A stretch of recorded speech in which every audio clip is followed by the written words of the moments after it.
After 5 incredible seasons on television, Thomas and Friends finally got its very own feature film, Thomas and the Magic Railroad, in the year 2000 with Alec Baldwin, Mara Wilson. It was the first film I ever saw. I finally watched the director's cut again with all the deleted scenes. Let's talk about what I liked and what didn't work. Despite Thomas doubting himself, the through line of having the engines reinforce that they are really useful engines from Mr. Conductor and all of them really was wonderful. I really gotta give props to the film for balancing the world building of the 3 locations, Sodor, Shining Time, and Muffle Mountain. A lot of critics have complained that there's not enough Sodor. I always felt that the 3 worlds were balanced perfect. I'm glad we got more lines from Patch, and I'm especially glad that we got more dialogue from Billy Two Feathers and Stacey Jones. Would have been nice if they kept it in the film, but most of it has to do with P.T. Boomer. They talk about how peaceful the land always was, and they allude to these shadowy lines on the map, which is supposed to be the secret Magic Railroad. I get why they took it out of the film, but it would have added way more to the film. Mara Wilson was brilliant, Alec Baldwin was brilliant, Junior was brilliant.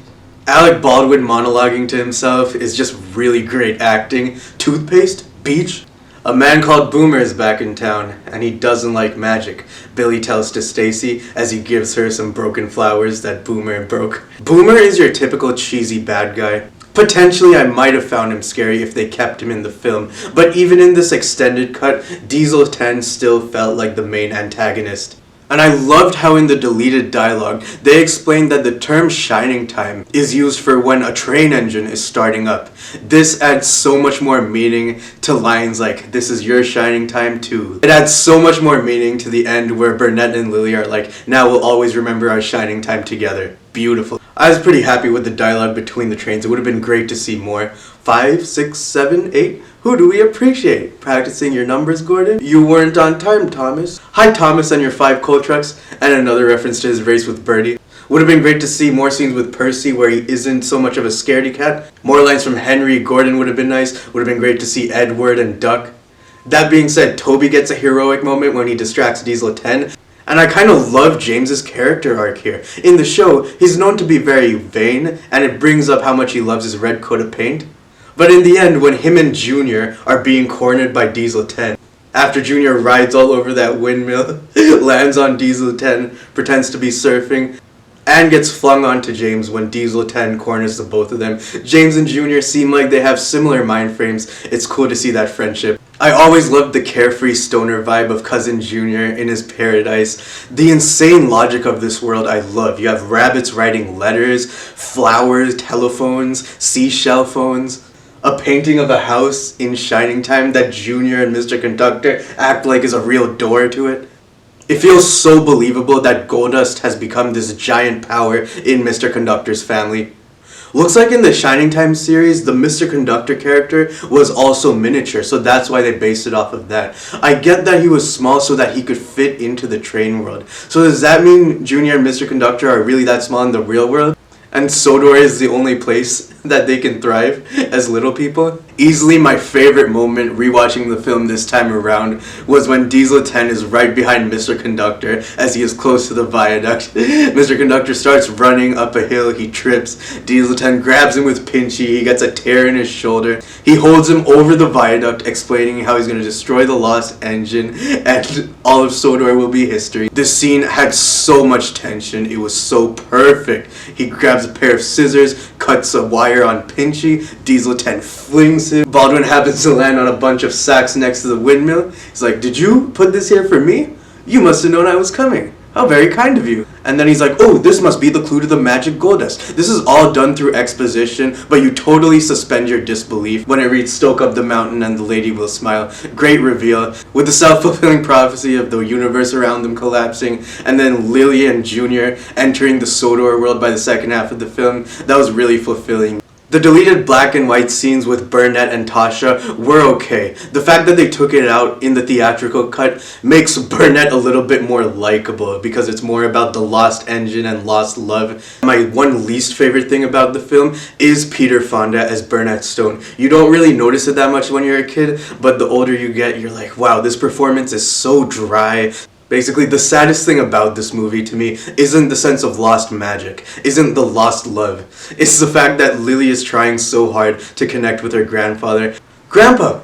Oh, Lily, I'm so glad to see you back. That's literally how he delivers that line. Just no emotion, no expression. It's so bad. They could have replaced Burnett Stone's character with Sir Topham Hatt, not even a human version, just the wooden version that they used in this series, and it would have been way more entertaining. But yeah, Peter Fonda's depressed acting was very unappealing. When Thomas and Lily drive through the magic buffers, and Thomas gets the idea to go back for the missing coal truck so that they can use it up at the mountain, and Lily tells Thomas that he's a really useful engine, that really brought a smile to me.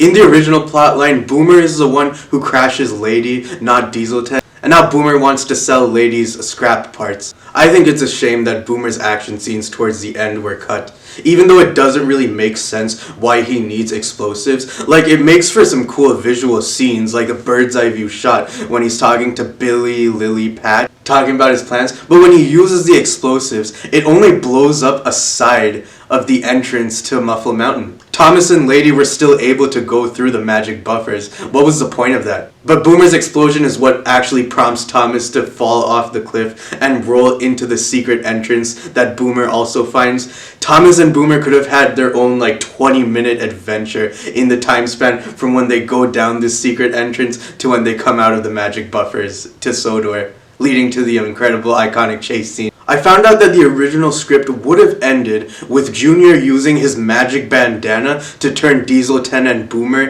into sludge. That's imaginative on its own, but it's just so imaginative that they came up with this viaduct scene. Such incredible memories with that. And yes, Boomer's character facing off against Burnett, it had depth at times, especially the lines like, "No you won't, cause the magic you refuse to believe in will get the better of you." So yes, Boomer could have been better, still better than Burnett, but having fun watching him in the director's cut really felt like it was making up for lost time, since I had first heard about the PT Boomer character back in 2008 when I was 7.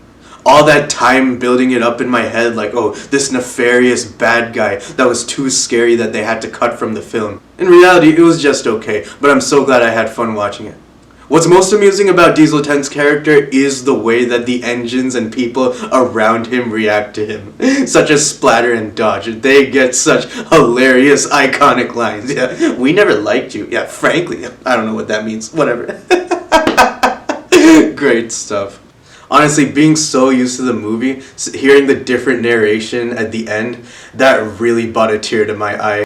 It really brought a tear to my eye watching the director's cut from start to finish. What a beautiful experience. I don't care what anyone says, all these years Thomas and the Magic Railroad to me will always be a masterpiece. In the original, we get Lily recalling the events to her future children. This is a cool, different perspective than having Alec Baldwin typically narrate. However, we're supposed to believe that Lily has a British accent 20-30 years later. It's more believable that Ted Mosby grew into Bob Saget in How I Met Your Mother with that narration. Everybody's doing a brand new dance now. Come on, baby, do the locomotion. Know you're gonna like it if you give it a chance now. Come on, baby, do the locomotion. Little baby sister can do it with ease. Easier than counting your ABCs. So come on, do the locomotion with me. Plane, drain, mountain, fountain, sausage, bicycle, toothpaste, beach? Beach. That's it! I have to make a phone call.